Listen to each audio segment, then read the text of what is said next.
नमस्कार. व्यासपीठावरील सर्व मान्यवर, Kangal sir, doctor Oak sir, प्रकाशक गीतेश शिंदे, डॉक्टर रुजुता मॅडम आणि आपल्या सर्वांना माझा नमस्कार. समोर इतके मान्यवर बसलेले आहेत, माझे सगळे गुरुजन बसलेले आहेत.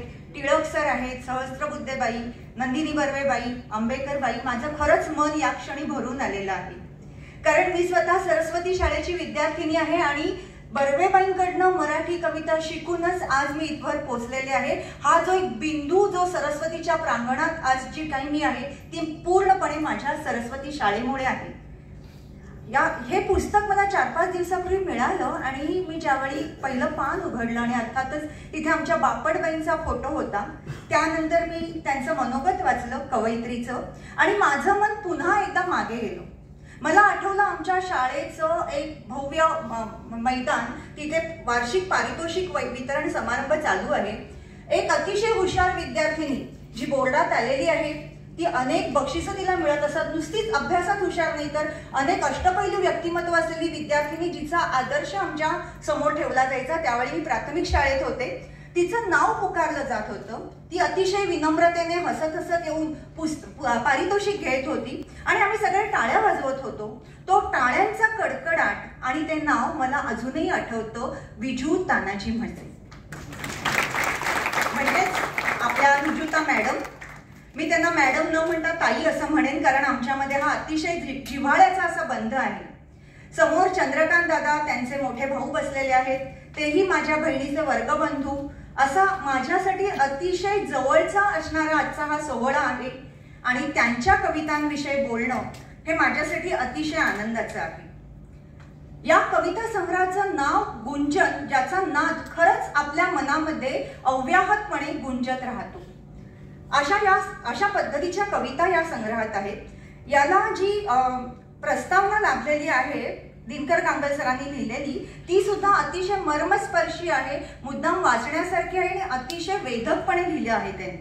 त्यांनी या गुंजन नावाविषयी काय म्हटलंय की गुंजन हे नाव यथायोग्य आहे, कारण यातली प्रत्येक कविता वाचकाचं मन सोडत नाही, त्याला पकडून ठेवते आणि त्यांच्याप्रमाणेच आपल्या मनात वस्ती करते.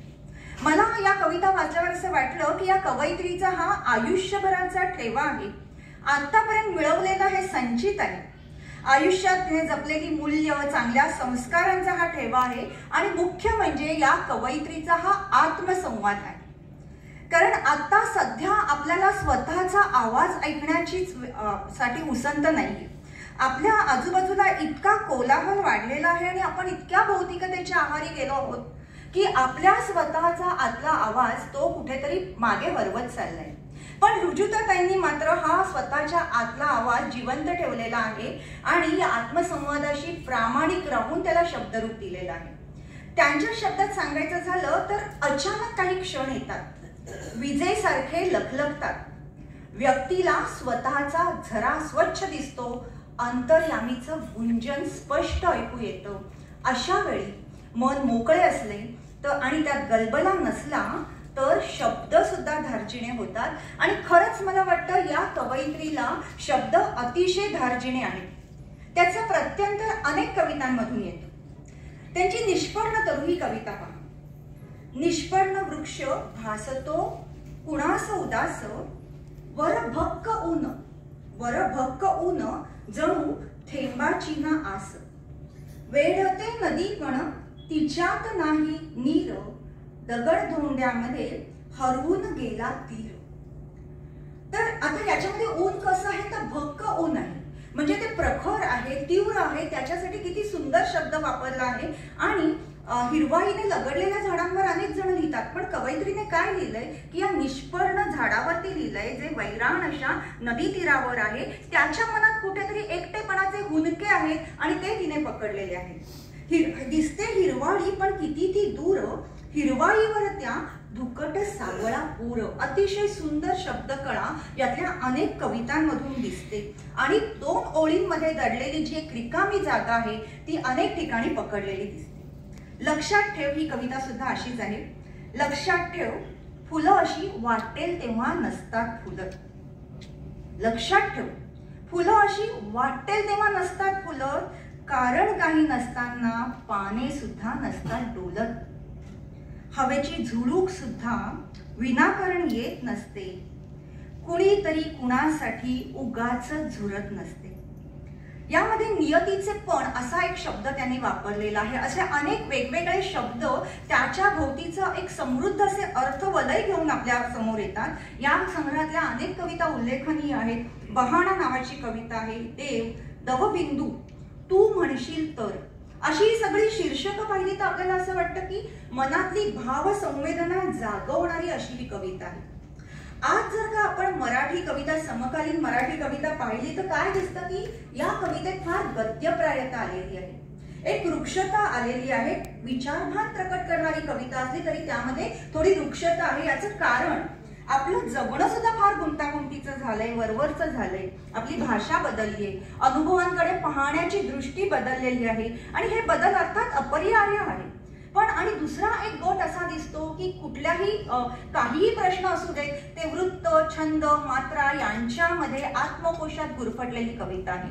म्हणजे तिथे कोणावर टीका करायची नाहीये, पण अशा पद्धतीचे दोन प्रवाह आपल्याला सध्या दिसतात. रुजुताताईंची कविता या दोन्हीपैकी नाही.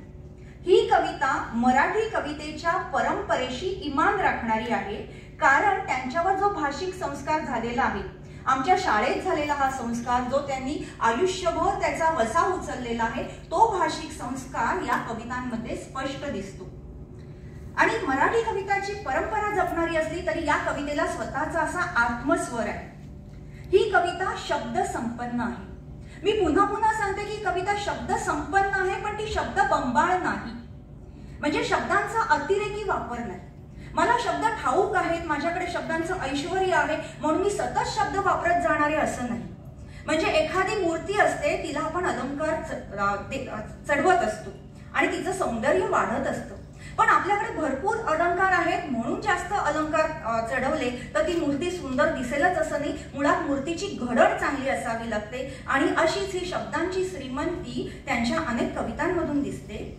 नक्षत्रांचे देणे स्वीकारायला हात आभाळाचे व्हावे लागतात. नक्षत्रांचे देणे स्वीकारायला हात आभाळाचे व्हावे लागतात. आसवांचे ऋण फेडायचे तर नेत्रांचे सागर व्हावे लागतात. तसे रिंझिंतात मेघ अन सरीही कोसळतात अधूनमधून, पण बिजलीने कोसळावे कडाडून तर ढगांनाही वादळे सोसावी लागतात. काय उत्कट भाव आहे, अतिशय सरळ भाव आहे, नितळपणे उतरलेली कविता आहे. बोलता बोलता कदाचित पूर्ण कविता वाचायचा मला मोह होईल, पण तुम्ही आवडते आहे कारण तुम्ही पुस्तक घेणार आहात आणि स्वतःच कविता वाचणार आहात. तर यामध्ये आणखीन एका ठिकाणी म्हटलं की मनाचे आरसे उजळवायचे असतील तर आपली बोट काजळीने माखवावीच लागतात. काय असतं, शब्द असतात, त्या शब्दांच्या मागे एक उजेड असतो. तो उजेड ज्याला पकडता येतो त्या कवीची कविता आपल्या हृदयात जाऊन पोचते. आणि हे शब्द वापरलेत ना, ते मुद्दाम शब्द वापरायचे असा कुठेही इथे अट्टहास नाही. मुळातच ना अभिनिवेश न असलेली ही कविता आहे. म्हणजे एखादं तलम वस्त्र असतं, एखादं कापड असतं, त्याला सुंदर असा पोत असतो आणि त्याच्यामध्ये अंगभूत अशी नक्षी असते, ती अशी उभरून वर येते. तशा पद्धतीने हे सगळे शब्द याच्यामध्ये आलेले आहेत. आणि अनेक कवितांमध्ये जे यमक आहे, अनुप्रास आहे, शब्दांची सुंदर निवड आहे आणि त्यामध्ये निर्माण होणारा एक नाद आहे. काही मुक्त छंदातल्या कविताही त्यांनी लिहिलेल्या आहेत, पण त्याच्यामध्ये सुद्धा एक सुंदर अशी अंतर्गत लय आहे. आणि त्या संग्रहात मोबाईल नावाची कविता, मलाही ती खूप आवडली. काय होतं, आपण फोन करतो, कधी कधी आपला फोन लागत नाही, रॉंग नंबर लागतो किंवा मग कव्हरेज बाहेर असतं आणि मग आपल्याला थोडासा वैताग येतो. अशा वेळी कवयित्रीने काय म्हटलंय की कवयित्रीने हा कॉल कोणाला लावलाय, तो साक्षात देवाला लावलेला आहे. काय म्हणतात त्या, खूप सुंदर कल्पना आहे. मीही म्हटले थँक्यू बाबा, मीही म्हटले थँक्यू बाबा, भेटलास मला ब्रह्म भेटले, मला ब्रह्म भेटले. कोणाच्याही व्यथा तुला फॉरवर्ड आता करत नाही, झाल्या गेल्या जुन्या कथा बॅकअप मध्ये भरत नाही. खूप सुंदर असा तो परब्रह्म, मला ब्रह्म भेटले आणि त्याच्याशी मी संवाद साधते, त्याच्याशी मोबाईलवरून संवाद साधते. किती तरल आणि आतून आलेली ही कल्पना आहे. आणि कवयित्रीने मनोगतात म्हटलं होतं की उत्कृष्टतेचा ध्यास वापडबाईंकडून त्या शिकलेल्या आहेत. आईकडनं त्यांनी वसा घेतलेला आहे की अस्तित्व टिकवण्याचे संस्कार आहेत. आणि मोडकबाईंकडनं सुद्धा अशा शिकलेल्या आहेत. हे सगळे संस्कार आहे या कवितांमध्ये दिसतात. चंद्राला ठोकरून जगायचं आहे या कवितेमध्ये थोडा संघर्ष दिसतो, पण मुळात तिची प्रवृत्तीची संघर्ष करण्याची नाही. संघर्ष सुद्धा अतिशय संयत अशा शब्दांमध्ये येतो आणि कुठल्याही विनाकारण आक्रमकता या कवितेत नाही. या पुस्तकातली मला सर्वात आवडलेली कविता ज्याचा गीतेश सरांनी उल्लेख केला, देवकी. आता राधाकृष्ण यांच्यावर अपरंपार कविता लिहिलेल्या आहेत, यशोदेवरही लिहिलेल्या आहेत. पण देवकी, आता देवकी म्हणजे काय? तिने आपला अनमोल ठेवा, आपल्या हृदयातला जो ठेवा त्या वादळी पूर आलेल्या रात्री हृदयापासून दूर केला. आता त्याच्या सुरक्षिततेसाठी केला. पण ती एका आईची उलघाल आहे जी कवयित्री इतक्या सुंदर शब्दांमध्ये व्यक्त करते, कारण ती आई त्याच्या भविष्याचा विचार करते आणि ते अतिशय यथार्थपणे आलेलं आहे. शब्दमाधुर्य आहेच यामध्ये, पण कवितेची स्वतःची एक शैली यामध्ये दिसते. घन वर्षती अघोर, अल्पाक्षरी पण किती सुंदर शब्द आहे. घन वर्षती अघोर, नदीलाही आला पूर. गर्भ वेण उदरात आणि मनात काहूर. देवकीच्या मनात काहूर आहे. माझ्या हृदयाजवळचा ठेवा मी दूर करते, मला मुखदर्शन सुद्धा घेता येत नाहीये. कशी माता मी अभागी, कशी माता मी अभागी. पोटी आले परब्रह्म. फार सुंदर आहे. पोटी आले परब्रह्म, लाड कोड कसे करू, हर्ष दिसे तरी विघ्न. देवकीच्या मनातली आंदोलन फार सुंदर पकडलेली आहे आणि ही कविता जेव्हा आपण वाचतो तेव्हा ती आपल्या मनात उतरतेच. पण जर का याचं अभिवाचन केलं, जर का ही कविता अशी वाचून दाखवली, त्याचं अभिवाचन केलं तर ती अतिशय परिणामकारक ठरेल. ही दीर्घ कविता आहे, मुळातूनच वाचण्यासारखी आहे. तुला कळायचे नाही माझे मन हे व्याकुळ, तुला कळायचे नाही माझे मन हे व्याकुळ, पण करू नको परवा तुला लाभू दे गोकुळ. अतिशय सघन आणि वेगळा अनुभव देणारी अशी ही कविता आहे. तर एका शेवटाकडे येते मी. एका कवितेचा उल्लेख मला केल्याशिवाय राहवत नाही, ती म्हणजे चारधाम ही कविता. तर आता कवयित्री डॉक्टर आहेत, एवढ्या मोठ्या डॉक्टर आहेत त्या, आणि त्यांचा म्हणजे वैद्यकीय पेशा असा आहे की या मंडळींना आयुष्यातली दुःखाची जाणीव फार खोल झालेली असते आणि त्या दुःखाकडे ते तटस्थपणे पाहू शकतात. कारण मुळात देहाच्या व्याधींकडे बघणं हे त्यांचं काम असतं आणि त्यातून निर्माण झालेली मनाचं दुःख त्यांनी फार जवळून अनुभवलेलं असतं. या वैद्यकीय पेशालाच मुळात एक असा मानवी स्पर्श आहे. दुःख जाणीवेचा सर्वात जास्त स्पर्श आहे, सर्वाधिक मानवी स्पर्श आहे. त्यामुळे चारधाम ही जी कविता आहे त्याच्यामध्ये त्याला एक कारुण्याचा स्पर्श लाभलेला आहे. गाव आहे वेदनांचे, यातनांचे, दुःखितांचे. गाव आहे वेदनांचे, यातनांचे, दुःखितांचे, जे कुणी येतील त्यांच्या आर्त जखमी तनमनांचे. एकंदरीतच ही कविता अतिशय भावगर्भ आहे आणि संपूर्ण कविता संग्रह तुम्ही पाहिलात तर त्यामध्ये एक भावनिक समृद्धी दिसते. एक विशुद्ध मनाचा हा प्रवास आहे. वेचलेले असे सौंदर्याचे कण आहेत, संस्कारांचे कण आहेत आणि त्याच्या पलीकडे केलेली एक विचारधारा सुद्धा आहे. आता या पुस्तकाची निर्मिती आणि मुखपृष्ठ यावर मला आवर्जून बोलावंसं वाटतं. सृजन संवादची निर्मिती खरोखरच दर्जेदार असते. म्हणजे मला स्वतःलाही त्याचा अनुभव आहे. माझं पुस्तकही त्यांनीच केलं होतं, गीतेश सरांनी. तर ही अंतर्बाह्य अशी सुंदर अशी निर्मिती आहे. त्याच्यामध्ये बाह्यरूप सुद्धा सुंदर आहे आणि जे काही संपादनाचे संस्कार सुद्धा खूप चांगले आहेत. त्याला गीतेश मी तुमचंही अभिनंदन करते. आणि मुखपृष्ठ जे अतिशय सुंदर आहे त्याच्यावरती काय आहे की पांढरी पार्श्वभूमी आहे. पांढरा रंग हा शांततेचा रंग आहे जो या कवयित्रीच्या मनातली शांतता दाखवतो. त्याच्यावरती निळा पक्षी, त्याचे पुन्हा पंख पांढरे आहेत आणि तो एक केशरी रंगाच्या घोसांकडे तो पक्षी झेपावतोय, जणू काही तो उत्कृष्टतेचा ध्यास आहे. आणि धरतीवरती अगणित पिवळी फुलं अशी विखुरलेली आहेत. या कवयित्रीला जो सौंदर्याचा ध्यास आहे, शुद्धतेचा ध्यास आहे, त्याच्याकडे कुठेतरी त्याचं सूचन आहे. इतकं सुंदर मुखपृष्ठ आहे, मला मनापासून दाद द्यावीशी वाटते. आणि या संग्रहातली रेखाचित्र, पुन्हा सृजन संवादच्या पुस्तकामध्ये रेखाचित्र प्रत्येक पुस्तकातनं अतिशय अनुरूप आणि त्याच्यामागे काहीतरी एक विचार असतो, तो विचार इथेही दिसतो.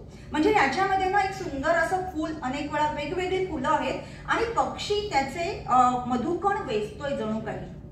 अशा सुंदर असं हे पुस्तक झालेलं आहे. तुम्ही नक्की वाचा आणि या कवितांचा एक उत्कट अनुभव तुम्हाला मिळेल. शेवटी मला एकच सांगावंसं वाटतं, रवींद्रनाथ टागोरांना एकदा विचारलं होतं की तुमची कविता ही जनमानसात इतकी पोहोचते, इतकी सगळ्यांना आवडते, काय वाटतं तुम्हाला, तुमच्या कवितेविषयी काय वाटतं, आणि कविता इतकी का बरं, कुठली कविता अशी मनापर्यंत पोहोचत असेल?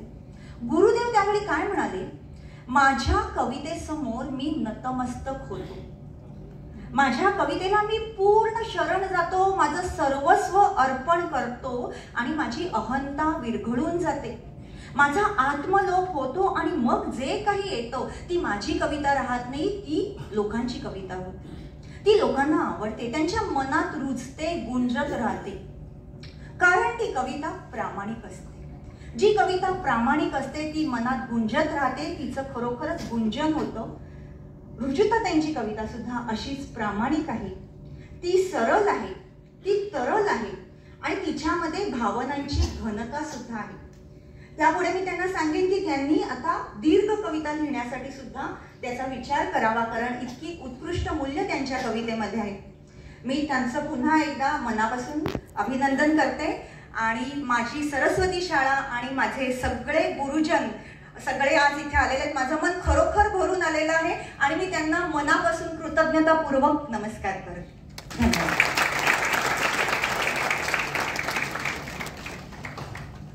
धन्यवाद.